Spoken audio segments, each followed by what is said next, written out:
ಸ್ನೇಹಿತರೆ ನಮಸ್ಕಾರ. ಅಪ್ಪಪ್ಪಪ್ಪಪ್ಪಪ್ಪ! Big boss ಮನೆಯಲ್ಲಿ ಇಂತೆಂಥ ಪ್ರಳಯಾಂತಕರು ಇದ್ದಾರೆ ಅಂತ ಹೇಳ್ಬಿಟ್ಟು ಬಹುಶಃ ಈಗ ನಿಮಗೆ ಅರ್ಥ ಆಗ್ತಿರ್ಬೋದು. ಬಿಗ್ ಬಾಸ್ ಮನೆಯಲ್ಲಿರುವಂತಹ ಈ ಪ್ರಳಯಾಂತಕರು ಭಾರೀ ಐಡಿಯಾಗಳನ್ನು, ಭಾರೀ ಮಸಲತ್ತುಗಳನ್ನು ಮಾಡ್ತಾ ಇರ್ತಾರೆ ಅನ್ನೋದು ಇಲ್ಲಿ ಗೊತ್ತಾಗ್ತಾನೆ ಇಲ್ಲ. ಬಿಗ್ ಬಾಸ್ ಚಾಪೆಯ ಕೆಳಗೆ ನುಸುಳಿದ್ರೆ ಈ ಸ್ಪರ್ಧಿಗಳು ರಂಗೋಲಿ ಕೆಳಗೆ ನುಸುಳುವಂಥ ಸ್ಪರ್ಧಿಗಳು ಅನ್ನೋದು ಕೂಡ ಈಗ ಗೊತ್ತಾಗ್ತಿದೆ.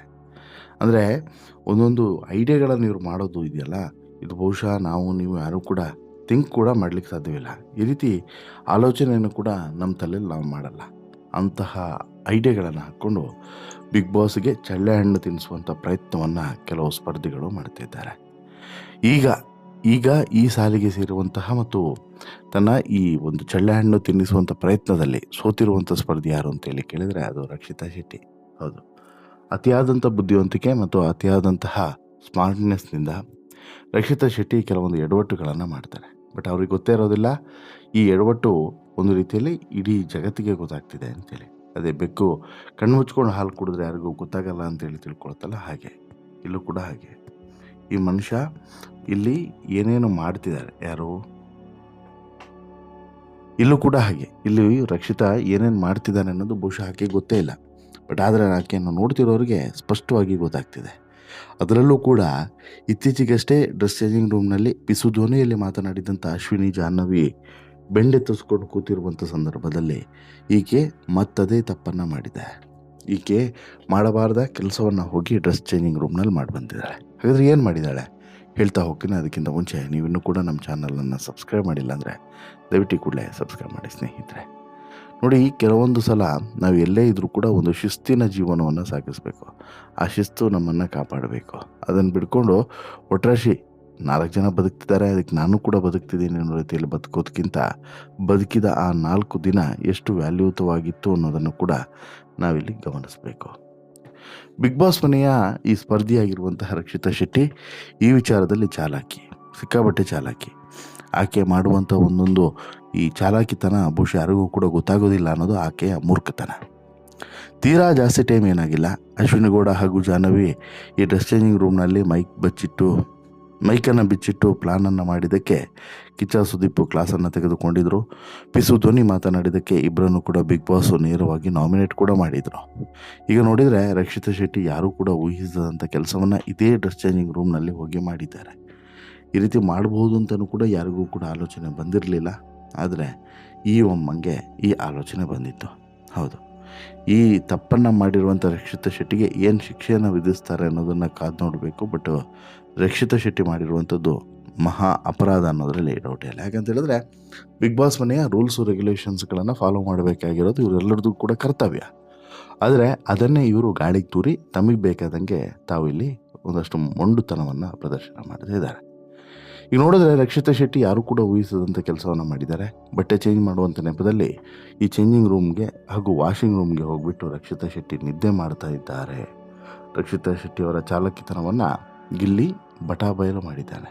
ಹೌದು, ಬಟ್ಟೆ ಚೇಂಜ್ ಮಾಡುವಂಥ ನೆಪದಲ್ಲಿ ಚೇಂಜಿಂಗ್ ರೂಮ್ಗೆ ರಕ್ಷಿತಾ ಶೆಟ್ಟಿ ತೆರಳುತ್ತಾರೆ.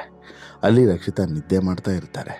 ಅದನ್ನು ಗಮನಿಸಿದಂಥ ಗಿಲ್ಲಿ ಮೊದಲೇ ಹೇಳಿದರು, ಬೇಕಾದರೆ ಪರೀಕ್ಷೆ ಮಾಡಿ ಅಂತ ಹೇಳ್ಬಿಟ್ಟು ಎಲ್ರಿಗೂ ಮಾಹಿತಿಯನ್ನು ಕೊಟ್ಟಿದ್ದರು.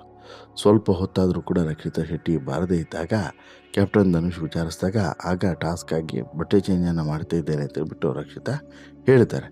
ಆಗ ಟಾಸ್ಕ್ ಏನಂತಲೇ ಗೊತ್ತಿಲ್ಲ, ಆಗಲೇ ಬಟ್ಟೆ ಚೇಂಜ್ ಮಾಡ್ತಿದ್ದಾರೆ ಅಂತಲೂ ಕೂಡ ಗೊತ್ತಾಯಿತು ಅಂತಲೂ ಕೂಡ ಗಿಲ್ಲಿ ಕಾಲನ್ನು ಎಳಿತಾರೆ. ಈ ವೇಳೆ 2 ಬಾರಿ ನನಗೆ ಗೊತ್ತಾಯಿತು, ಆಮೇಲೆ ಬಿಗ್ ಬಾಸ್ ಹೇಳಲಿಲ್ಲ ಅಂದರೂ ನಾನು ಸ್ವಿಮ್ಮಿಂಗ್ ಪೂಲ್ಗೆ ಹಾಕಿಸ್ತೇನೆ ಅಂತ ಹೇಳ್ಬಿಟ್ಟು ಕ್ಯಾಪ್ಟನ್ ಧನುಷ್ ವಾರ್ನನ್ನು ಮಾಡ್ತಾರೆ. ಅದಾದ ಬಳಿಕ ಹೊರಗಡೆ ಬರುವಂತಹ ಈಕೆ ನಂತರ ಹೋಗಿ ಸ್ವಿಮ್ಮಿಂಗ್ ಪೂಲ್ಗೆ ಹಾರುತ್ತಾಳೆ. ಅಂದರೆ ಇಲ್ಲಿ ಒಂದು ನಿಯಮವನ್ನು ಉಲ್ಲಂಘನೆ. ಹೀಗಾಯ್ತಾ, ಡ್ರೆಸ್ಸಿಂಗ್ ಚೇಂಜ್ ರೂಮ್ನಲ್ಲಿ ಹೋಗಿಬಿಟ್ಟು ಕಿತಾಪತಿ ಮಾಡಿ ನಿದ್ರೆ ಮಾಡಿ ಬಂದಿದ್ದು ಆಯಿತಾ. ಇದಾಗಿ ಸ್ವಲ್ಪ ಹೊತ್ತಿಗೆ ಮತ್ತೊಂದು ಕಿತಾಪತಿಯನ್ನು ಕೂಡ ಇದೇ ರಕ್ಷಿತಾ ಶೆಟ್ಟಿ ಮಾಡಿದೆ. ಈ ಸಲ ಈಕೆ ಆಯ್ಕೆ ಮಾಡಿಕೊಂಡಿದ್ದು ಡ್ರೆಸ್ ಚೇಂಜಿಂಗ್ ರೂಮ್ನಲ್ಲ, ಬದಲಾಗಿ ಈಕೆ ಈಗ ಆಯ್ಕೆ ಮಾಡಿಕೊಂಡಿದ್ದು ಬಾತ್ರೂಮನ್ನು. ಹೌದು, ಬಾತ್ರೂಮ್ನಲ್ಲಿ ರಕ್ಷಿತಾ ಶೆಟ್ಟಿ ಹೋಗಿ ಮಲಗಿದ್ದಾರೆ. ಈ ವಿಚಾರ ಯಾರಿಗಾದರೂ ಗೊತ್ತಾಗುತ್ತಾ? ಇಲ್ಲ. ಎಷ್ಟೇ ಹೊತ್ತಾದರೂ ಕೂಡ ರಕ್ಷಿತಾ ಹೊರಗಡೆ ಬಾರದೇ ಇದ್ದಾಗ ಬಿಗ್ ಬಾಸ್ ಬೌ ಬೌ ಅನ್ನುವಂತಹ ನಾಯಿ ಬುಕ್ಳುವಂಥ ಸೌಂಡನ್ನು ಹಾಕಿದ್ರು. ಆಗ ನಾನು ವಾಶ್ರೂಮ್ನಲ್ಲಿದ್ದೇನೆ, ನಾನು ಮಲಗಿಲ್ಲ ಅಂತೇಳ್ಬಿಟ್ಟು ರಕ್ಷಿತಾ ಹೊರಗಡೆ ಬರ್ತಾರೆ. ಈ ವೇಳೆ ಓಹೋ ಇಷ್ಟೊತ್ತು ವಾಶ್ರೂಮ್ನಲ್ಲಿ ಏನು ಮಾಡ್ತಿದ್ದೆ, ನಾನು ಸ್ನಾನ ಮಾಡ್ಕೊಂಡು ಬಂದೆ, ನೀನಿನ್ನೂ ಅಲ್ಲೇ ಇದೆಯಾ ಅಂತ ಹೇಳ್ಬಿಟ್ಟು ರಜತ್ ಕಾಲೆಳಿತಾರೆ. ಅದಾದ ಬಳಿಕ ಸ್ಪಷ್ಟವಾಗಿ ಗೊತ್ತಾಗುತ್ತೆ, ಇಲ್ಲ ಇದು ಎಲ್ಲೋ ಒಂದು ಕಡೆ ಬೇರೆಯದೇ ಲೆಕ್ಕಾಚಾರದಲ್ಲಿ ಇದೆ ಅನ್ನುವಂಥದ್ದು ನಂತರ ಗೊತ್ತಾಗುತ್ತೆ. ಇನ್ನು ಅದೇ ಸಮಯಕ್ಕೆ ಬಂದಂಥ ಧನುಷು ನಿನ್ನ ಮುಖ ನೋಡಿದ್ರೆ ಗೊತ್ತಾಗುತ್ತೆ ನೀನು ಏನೋ ಮಾಡಿದೆ ಅಂತ ಹೇಳ್ಬಿಟ್ಟು ರಕ್ಷಿತಾ ಶೆಟ್ಟಿಗೆ ಹೇಳ್ತಾರೆ. ಆಗ ಬಿಗ್ ಬಾಸು ಯಾಕೆ ಅಂತ ಹೇಳ್ಬಿಟ್ಟು ರಕ್ಷಿತಾ ಡ್ರಾಮವನ್ನು ಮಾಡ್ತಾರೆ. ಕೊನೆಗೆ ಶಿಕ್ಷೆಯಾಗಿ ರಕ್ಷಿತನನ್ನು ಸ್ವಿಮ್ಮಿಂಗ್ ಪೂಲ್ಗೆ ಧನುಷ್ ಇಳಿಸೇ ಬಿಡ್ತಾರೆ.